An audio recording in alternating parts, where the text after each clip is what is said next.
Welcome to This Explainer. Okay, today we are pulling back the curtain on something that is absolutely foundational to our daily lives. Yet honestly, it's wildly misunderstood by most people. We're talking about the global banking system. I mean, we have tens of thousands of banks globally, managing hundreds of trillions of dollars. But how does the actual machinery behind all those screens and cards really work? Specifically, how do banks literally create money out of thin air? Well, if you want to grasp how modern economies function at their core, especially how fractional reserve banking drives everything, this is the fundamental piece you just have to understand intuitively. So let's get into it. To kick things off, let me ask you a pretty direct question. If you deposit a cool $1 million into your bank account today, where does that money actually go? Look, it is incredibly tempting to picture your bank whisking that cash away and stacking it neatly in some giant steel-reinforced vault alongside everyone else's money, just waiting there for you to come back and claim it. It's a super comforting image, right? But it's a complete illusion. The reality is that your bank balance is really just a number in a database. The bank only keeps a tiny, tiny percentage of your deposit in actual cash on hand. To understand why this isn't some massive scam, but is actually a brilliant piece of financial engineering, we kind of have to look backward for a second. So here is our roadmap for today. We're going to cover the vault illusion, from gold to fiat, fractional reserve banking explained, the economic ripple effect, when the system breaks, and finally, the central bank balancing act. Let's jump straight into part one, the vault illusion, unlearning what you know about banks. And part two, from gold to fiat, a brief history of money. You see, the story of banking doesn't actually start with money as we think of it today. It actually starts with a super practical human need, storage. Thousands of years ago, people desperately needed a safe place to store things that mattered. Grain, metals, valuable goods, so they wouldn't just get stolen. Naturally, clever individuals started offering storage as a service. Fast forward a bit, and as gold became the standard currency, walking around with heavy bags of coins was dangerous, not to mention exhausting. So people started leaving their gold at these early banks and took a paper receipt instead. It didn't take long for people to realize that trading the paper was way easier than lugging the gold around, and boom, paper money was born. Now, around this time, banks noticed something absolutely critical. Everyone never came back for their gold at the exact same time. So they started lending out small portions of that stored gold to collect interest. That's a spark of modern banking. Fast forward again to 1971, and we had a massive paradigm shift. The US completely dropped the gold standard. Money was literally no longer a claim on physical gold in a vault. It became fiat currency, which means it holds value simply because of our collective belief in it. Now, in this modern fiat era, the banking ecosystem has split up into a few distinct branches. You've got retail banks, which serve you and me for checking accounts and mortgages. Then there are commercial banks, helping businesses expand or buy new factory machinery. And finally, investment banks, which handled the really massive capital markets, corporate mergers, and huge stock market launches. But here is the crucial point. Even though they serve wildly different customers, from your local bakery down the street to a multi-billion-dollar tech giant, they all rely entirely on the exact same underlying concept to survive. Which brings us to Section 3, Fractional Reserve Banking Explained, the core engine of the economy. Okay, let's really dive into this, because this right here is the absolute core engine of the global economy, fractional reserve banking. It sounds complex, but it's simply a system where a bank holds only a small fraction of deposits in cash reserves and lends out all the rest. At its heart, banks are performing the ultimate act of capital efficiency. They're acting as a bridge. They connect people who have money they aren't currently using with people who urgently need capital to go execute productive ideas. Just look at how this breaks down. Notice that massive 90% chunk of deposits that gets lent out or invested into the world. If everyone's money just sat in a vault collecting dust, our economy would be incredibly stagnant and, frankly, tiny. Instead, only a tiny fraction, say 10%, is kept in reserve for everyday withdrawals. The vast majority of deposited money is out there in the real world, actively working, building businesses, and generating value, rather than just sitting idle in a dark room.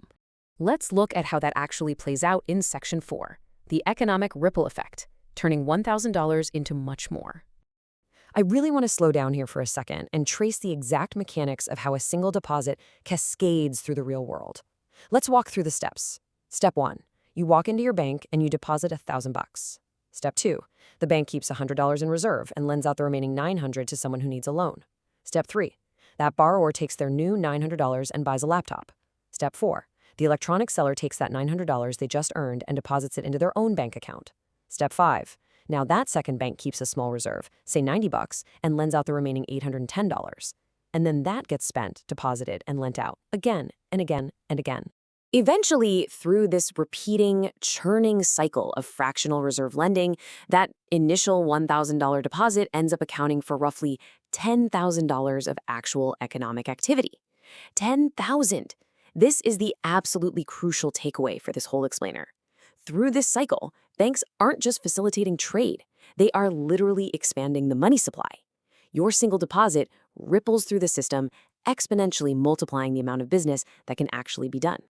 When you zoom out, the macro impact of this math is just staggering. It means society can massively, massively fund human progress. This huge pool of capital, created by millions of people depositing cash they don't immediately need, is what provides the billions of dollars required to fund critical cancer research, build new city infrastructure, and develop incredibly ambitious new technologies. Economically speaking, a dollar that doesn't get spent practically doesn't exist, which leads directly to this brilliant thought from our source material.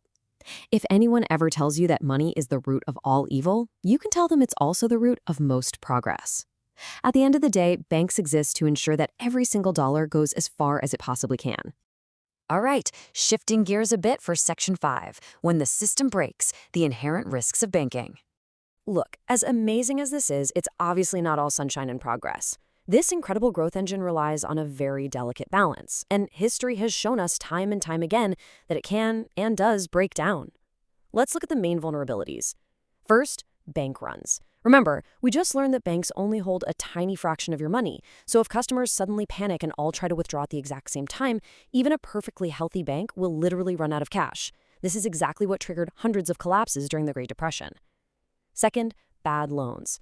Banks make their money by issuing loans, but if they get greedy and give out risky loans to people who can't pay them back, well, when enough of those fail simultaneously, the bank collapses. That was the core driver of the 2008 housing crash. And third, global contagion. Banks are constantly borrowing from and settling payments with each other. If one major bank goes down, it triggers this terrifying domino effect that can spread across the entire world in days. Which brings us to our final part, Section 6, the Central Bank Balancing Act, the bank for other banks.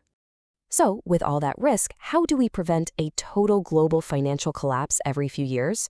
Because the system is so inherently fragile, nearly every country relies on an ultimate overseer, a central bank. In the United States, that's the Federal Reserve. You can think of them quite simply as the bank for other banks. Their foundational role is to act as the lender of last resort. Basically, if a regular bank is facing a sudden bank run and bleeding cash, they can borrow emergency money from the central bank. This crucial backstop prevents panic from spreading and stops those global domino effects dead in their tracks. They also handle the massive daily payment settlements between different banks, just keeping the gears of the whole machine turning smoothly. But honestly, their most prominent day-to-day job is managing the overall speed of the economy. In the US, the Federal Reserve has what's called a dual mandate. They have to keep inflation low, but also keep employment high. They do this largely by changing the interest rates that banks charge each other. It's kind of like the gas pedal and the brake for the economy. If the Fed raises interest rates, borrowing becomes expensive. Banks make fewer loans, the economy slows down, and inflation cools off. Conversely, if they drop interest rates, borrowing becomes cheap. Banks lend way more money, the economy speeds up, and businesses hire more people, which lowers unemployment. It is a constant, incredibly delicate tightrope walk to keep the economy growing without letting inflation completely destroy our purchasing power.